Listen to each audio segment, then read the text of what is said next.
மத்திய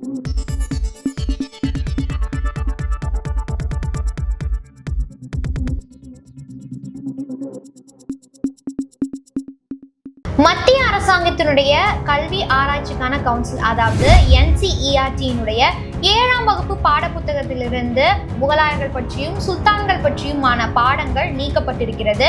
அதே சமயம் 7ஆம் வகுப்பு பாடப்புத்தகத்துல பாத்தீங்கன்னா பாஜக தலைமையில் உத்தரப்பிரதேசத்தில் நடைபெற்ற ஒரு மகா கும்பமேளா பற்றி பாடமானது இணைக்கப்பட்டிருக்கிறது, அதாவது சேர்க்கப்பட்டிருக்கிறது. இது பாத்தீங்கன்னா அரசியல் களத்துல மிகப்பெரிய சர்ச்சைக்குரிய பொருளாகவும் விவாதத்திற்குரிய பொருளாகவும் மாறி இருக்கிறது. இதனை பற்றி தான் தற்போது விரிவாக பேச போகிறோம். சில ஆண்டுகளுக்கு முன்பு பாத்தீங்கன்னா இந்தியாவுல ஆட்சி புரிந்த முகலாயர்கள் பற்றி சுல்தான்கள் பற்றிய பாடங்களுடைய எண்ணிக்கை அப்படிங்கிறது குறைக்கப்பட்டிருந்தது. ஆனால் தற்போது அவை முழுமையாக நீக்கப்பட்டிருக்கிறது. இது பாத்தீங்கன்னா மிகப்பெரிய அளவுல ஒரு சர்ச்சைக்குரிய பொருளா மாறி இருக்குது. மேலும் என்னென்னலாம் இணைக்கப்பட்டிருக்கு அப்படின்னு பாத்தீங்கன்னா, இந்தியாவுல ஆட்சி செய்த, அதாவது இந்தியாவினுடைய அரசாங்கமாக இருந்த மகத அரசு, சேர சோழ பாண்டிய மன்னர்களுடைய அரசு போன்ற விஷயங்கள்லாம் இணைக்கப்பட்டிருக்கிறது. அது மட்டும் இல்லாம காஷ்மீர் தொடங்கி கன்னியாகுமரி வரை இருக்கக்கூடிய வழிபாட்டு தலங்கள் பற்றிய விவரங்கள் பாத்தீங்கன்னா பாட புத்தகத்துல இணைக்கப்பட்டிருக்கிறது. அது கூட சேர்த்து முன்னாள் பிரதமராக இருந்த நேருவினுடைய வாசகங்களும் இணைக்கப்பட்டிருக்கிறது. இந்தியாவினுடைய புகழ்பெற்ற வழிபாட்டு தலங்கள் பற்றி குறிப்பிட்டது மட்டுமல்லாம வெளிநாட்டுல இருக்கக்கூடிய வழிபாட்டு தலங்கள் பற்றியும் இந்த பாட புத்தகத்துல இணைக்கப்பட்டிருக்குது. மேலும் தற்போது இந்தியாவினுடைய பிரதமராக இருக்கக்கூடிய பிரதமர் நரேந்திர மோடி அவர்களுடைய கனவு திட்டமான மேக் இன் இந்தியா பற்றியும் பாத்தீங்கன்னா பாடப்புத்தகத்துல இணைக்கப்பட்டிருக்குது. அது மட்டும் இல்லாம இதுல இன்னொரு குறிப்பா விஷயம் என்ன அப்படின்னு பாத்தீங்கன்னா, உத்தரப்பிரதேசத்துல ஆளும் அரசாக இருக்கக்கூடிய பாஜக தலைமையில் நடைபெற்ற ஒரு மகா கும்பமேளா பற்றியும் இந்த பாடப்புத்தகத்துல வந்துட்டு இணைச்சிருக்கிறாங்க NCERT. சோ இதுதான் பாத்தீங்கன்னா மிகப்பெரிய சர்ச்சையாக மாறி இருக்கிறது. இதுக்கு முன்னாடி என்ன நடந்தது அப்படின்னு பாத்தீங்கன்னா, ரீசன்ட் டேஸ்ல NCERT அவங்களுடைய சார்பா பள்ளிகளுக்கு வழங்கப்படக்கூடிய ஆங்கில பாட புத்தகங்கள்ல பாத்தீங்கன்னா தலைப்புகள் பாத்தீங்கன்னா இந்தியில கொடுக்கப்பட்டிருந்தது. அதாவது பூர்வி, மிருதங், சந்தூர் அப்படிங்கிற மாதிரி இந்தியில பெயர்கள் கொடுக்கப்பட்டிருந்தது. கணித புத்தகங்கள் கூட பாத்தீங்கன்னா கணித பிரகாஷ் அப்படிங்கிற அளவுக்கு பெயர் வச்சிருந்தாங்க. இதற்கு கேரளா, தமிழ்நாடு போன்ற மாநிலங்கள் பாத்தீங்கன்னா மிகப்பெரிய அளவுல எதிர்ப்பும் தெரிவிச்சிருந்தாங்க. தற்போது இந்த பாட புத்தகத்திலிருந்து, அதாவது தற்போது மீண்டும் NCERT பாத்தீங்கன்னா 7ஆம் வகுப்பு பாட புத்தகத்திலிருந்து இஸ்லாமிய மன்னர்கள் பற்றிய விஷயங்களை வந்துட்டு இவங்க நீக்கி இருக்கிறாங்க. அது மட்டும் இல்லாம முழுக்க முழுக்க இந்துத்துவ ஐடியாலஜி பேஸ் பண்ண விஷயங்களா பார்த்துட்டு பாடப்புத்தகத்துல இணைச்சிருக்கிறாங்க. கல்வி அப்படிங்கிற ஒரு விஷயத்தை நம்ம எடுத்துக்கும் போது அப்படி பாத்தீங்கன்னா மத்திய மனிதவள மேம்பாட்டுத்துறை அமைச்சகத்திற்கு கீழே தான் இந்த கல்வி அப்படிங்கிறது வரும். சோ அந்த கல்வி அப்படிங்கிற விஷயத்துல மிக ஒரு முக்கிய நபர் யாருன்னு பாத்தீங்கன்னா கல்வி அமைச்சர். சோ இங்க இந்தியாவுல கல்வி அமைச்சராக இருக்கக்கூடியவர் யாருன்னு பாத்தீங்கன்னா தர்மேந்திர பிரதான் அவர்கள். பட் ரீசன்ட் டேஸாவே தர்மேந்திர பிரதான் அவர்களுடைய பேச்சுக்கள், அவருடைய பேச்சுக்கள் பாத்தீங்கன்னா ஒரு சர்ச்சைக்குரிய பேச்சுக்களா தான் இருந்துட்டு வருது.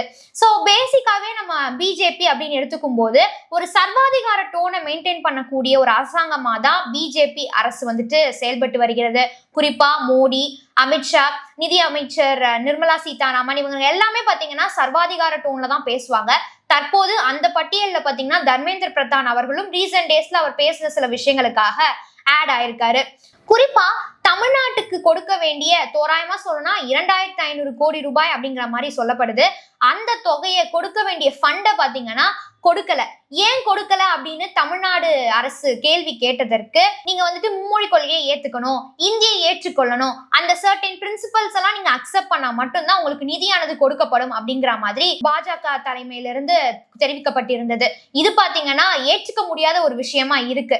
சோ நிறைய யூனியன் கவர்மெண்ட்ஸ் வந்துட்டு இந்தியால இருந்திருக்கிறாங்க. காங்கிரஸும் இருந்திருக்கிறாங்க, பாஜக இந்த மாதிரி மாறி மாறி இருந்திருக்கிறாங்க. எந்த ஒரு யூனியன் கவர்மெண்ட்டுமே பாத்தீங்கன்னா நிதி விஷயத்துல இது வரைக்கும் கை வச்சதே கிடையாது. முழுக்க முழுக்க நிதியை வைத்து அரசியல் செய்யக்கூடிய ஒரு முதல் யூனியன் கவர்மெண்ட் அப்படின்னு எடுத்துக்கும் போது பாஜக கவர்மெண்டா தான் இருந்துட்டு இருக்கு. ஒரு நாட்டை பொறுத்த வரைக்கும் 2 விஷயங்கள், 2 கண்கள் அப்படின்னு சொல்லலாம். அதாவது கல்வி, ராணுவம். ராணுவம் ஏன் முக்கியம் அப்படின்னு பாத்தீங்கன்னா, ராணுவம் அப்படிங்கிறது பாதுகாப்பை, அதாவது மக்களுக்கான பாதுகாப்பை உறுதி செய்யக்கூடிய ஒரு விஷயமா இருக்கு. கல்வி அப்படிங்கிறது ஒரு மனிதன் எதை சிந்திக்கணும், எப்படி சிந்திக்கணும், அவங்களோட சிந்தனை ஓட்டம் எப்படி இருக்கணும் அப்படிங்கிறத தீர்மானிக்கக்கூடிய ஒரு விஷயமா தான் இருக்கு. அப்படிப்பட்ட கல்வியை பாத்தீங்கன்னா இங்க ஒரு நபர் பயன்படுத்திட்டு இருக்கிறாங்க. அதுதான் பாத்தீங்கன்னா பாஜக அரசு. அந்த கல்வியை பயன்படுத்தி மக்கள் எதனை சிந்திக்கணும் அப்படிங்கிறத வழி நடத்திட்டு இருக்கிறாங்க. அதாவது அவங்களுக்கு ஏற்றவாறு நம்மளுடைய சிந்தனை தன்மை இருக்கணும் அப்படிங்கிறது அவங்களுடைய எதிர்பார்ப்பா இருக்கு. குறிப்பா இந்த வேலையை பாத்தீங்க அப்படின்னா NCERT மூலயமா தான் பண்ணிட்டு இருக்கிறாங்க. தமிழ்நாட்டுல இதை வந்துட்டு செயல்படுத்த முடியல. ஏன்னா தமிழ்நாட்டுல பாத்தீங்கன்னா பொதுவாவே பொலிட்டிக்கல் நாலேஜ் அப்படிங்கிறது மக்கள் கிட்ட கொஞ்சம் இருந்துட்டு தான் இருக்கு. சோ அதனால இங்க வந்துட்டு அவங்களால முழுக்க அதை பண்ண முடியல. ஆனா வட மாநிலங்கள் அப்படிலாம் எடுத்துக்கும் போது முழுக்க அவங்களுடைய சித்தாந்தத்தை அங்க வலியுறுத்துவதற்கு செயல்பட்டு இருக்காங்க. பட் தமிழ்நாட்டிலும் அந்த ஸ்டெப்ஸ் எல்லாம் பண்ணிட்டு தான் இருக்காங்க. பட் அதை நடைமுறைப்படுத்துவதற்கான சூழ்நிலை பாத்தீங்கன்னா இங்க அமையல. தொடர்ந்து RSSம் பாஜகவும் பாத்தீங்கன்னா இந்துக்களுக்கு அடுத்தது முஸ்லிம்ஸ் தான் பாத்தீங்கன்னா இங்க வந்துட்டு பெரும்பான்மையா இருக்கிறாங்க. பெரும்பான்மை மக்களா முஸ்லிம்ஸ் தான் இருக்காங்க.